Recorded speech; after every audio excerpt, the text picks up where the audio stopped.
so they're now being cared for by Leslie, who runs. Oh, they're still so cute, those darn sloths. Don't worry, I still like cats. Alright, for this lesson we're going to be doing essential proof vocabulary. Before moving on to lessons 2.5 and 2.6, you're going to need to know these important theorems in geometry, or else you're going to be in big trouble. So get these in your brain. So we're going to be going over 8. The first one is the vertical angle theorem. And the vertical angle theorem is this. If you have two lines that intersect at a point, as we see here, any two lines that intersect, they create 4 angles. You see? They always create 1, 2, 3, and 4. Alright? Now, what we know is this. Vertical angles are the angles that are across from each other, such as these two. And the angles that are across from each other are always congruent. So the theorem is this. Vertical angles are always congruent, as we see here.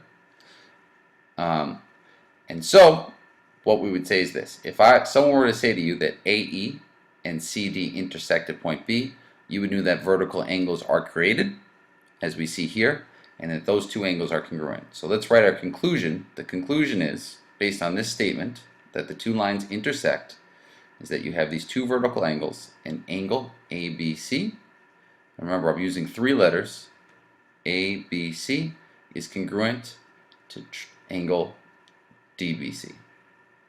Okay? That's our first theorem. Vertical angles are always congruent. Alright? Now our second theorem is the reflexive property. Alright? And this is a very kind of intuitive one. It's a side is always congruent to itself. And let me show you. You see here? Now, RW is a side that is shared by both triangle XYW and ZYW. Alright, they both have this same side. And so I know that this side, because they both have it, is congruent to itself. I know that sounds intuitive, but we call that the reflexive property, and we always state that. So a side is always congruent to itself. And the way I would write that is this. If two triangles share a side, well then I know that YW is congruent to YW. It's kind of intuitive, right? Since they both have that side, it must be congruent to itself. Alright, that's called the reflexive property. Now the next one is the midpoint theorem. Alright, I'm going to put that point back. Now the midpoint theorem is this. A midpoint divides a line into 2 congruent segments. So if we have this point in the middle, well, point E, alright, as we see here, E is the midpoint of AC. E is going to cut these 2 segments into congruent pieces. Alright, it's kind of like a perpendicular bisector. Remember that where it cut it into 2 congruent parts? Well, here we see that AE is congruent. Let me draw that again. AE is congruent to EC. Alright, because E is the midpoint. So our conclusion here is since E is the midpoint of AEC, we know AE is going to be congruent to EC. And that makes sense, right? If I had a 10-foot piece of wood, alright, and I cut it at its midpoint, then there would be 2 5-foot pieces of wood, right? That's what happens when you cut something in the middle. You get 2 congruent sides. So midpoint cuts things into 2 congruent parts. And the number 4 for this page is the perpendicular angles theorem. And we've heard about perpendicular angles, but check this out. Perpendicular lines create 90-degree angles. Alright, so if 2 lines are perpendicular, then I know that let me say that one more time. If 2 lines are perpendicular, such as OM being perpendicular to LN, then I know that they create 90-degree angles. So there's 90-degree angle here and 90-degree angle here. Alright, and since these are both 90-degree angles, what I'm going to state is this. I know that angle LMO, let me write that a little clearer, angle LMO, this angle right here, alright, is congruent to angle NMO, which is the angle right here. Why? Because they're both 90-degree angles, alright? So if you have 2 90-degree angles, well, they're going to be congruent because, well, 90-degree angles are always congruent. 90-degree angles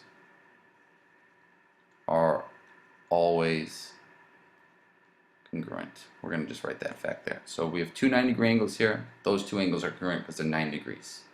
Alright? Let's keep rocking. We got 4 more. The next one is the segment bisector theorem. A segment bisector divides a line into two congruent parts. All right? So it's just like a midpoint, but this one is a line that cuts something into two congruent parts. And let me show you. So AE, our line right here, bisects BC, which is right over here. All right? And so what that says is, instead of bisect, you can think of it like this. Cuts in half. All right? So AE cuts BC in half. All right? And since it cuts it in half, I know that these two parts are congruent, right? When I cut something in half, I get two congruent parts. So since AE bisects BC, I know that BE is congruent to CE. Okay? Now similarly, there's an angle bisector theorem. An angle bisector divides an angle into two congruent parts.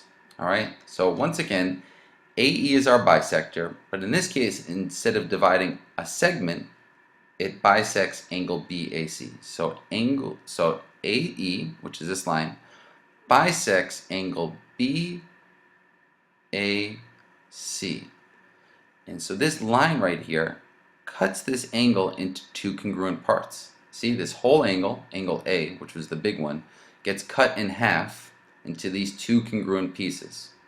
Okay? So what I know is that angle BAE, that's this angle right here, BAE, that's this angle, is congruent to angle CAE.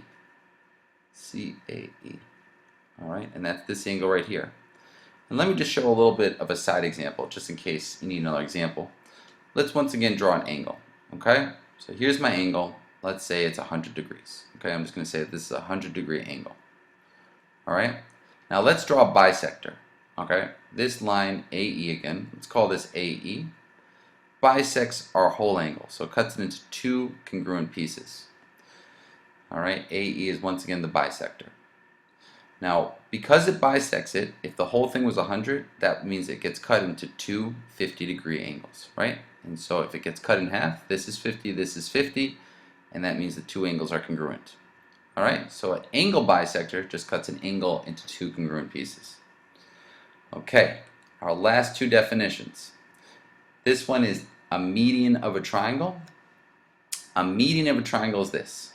The median of a triangle is a line that joins a vertex, and a vertex is one of the corners, with the midpoint of the opposite side. So a median goes from the vertex all the way down to the midpoint. So D is the midpoint right here. Alright, so our median is BD. So BD is the median of ABC. Well, what that means is, since D is our midpoint, remember it connects the vertex to the midpoint, a midpoint is going to cut this once again into two congruent parts. So I know that AD is congruent to DC. Alright, AD is congruent to DC. And this is same as the midpoint theorem. Alright, basically, just because a median just meets the vertex to the midpoint, since we know that D is the midpoint, we know that AD is congruent to DC. So if the whole thing was 10, we have 5 and 5 if the whole thing was 10. And then finally, altitude of a triangle. This is our final definition. An altitude is a line which passes through a vertex, once again, and meets the opposite side at right angles. So an altitude is different than a median. It does not cut it in half. Alright? It just makes 90-degree angles with the base that it touches, or the side that it touches. So this is our altitude. YW is the altitude of XYZ. What that tells me is that it makes 90-degree angle, okay, on both sides here. So just like with perpendicular angles, I'll say this. I know that angle XWY is congruent to YWZ, and I know that because they're both 90-degree angles. So this is my first angle, which is 90. This is my second angle, that's 90. And I know that because 90-degree angles are always congruent. Alright? Since those are both 90, they must be congruent.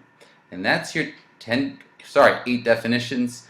Memorize them, do them right, get them in your brain. make some flashcards, do what you got to do your independent practice, show me mastered, and be a scholar. You're the best. I believe in you. Keep going. Oh, and one piece of advice. Don't lean too far back in a chair. You might fall over. I did that earlier today. Bye.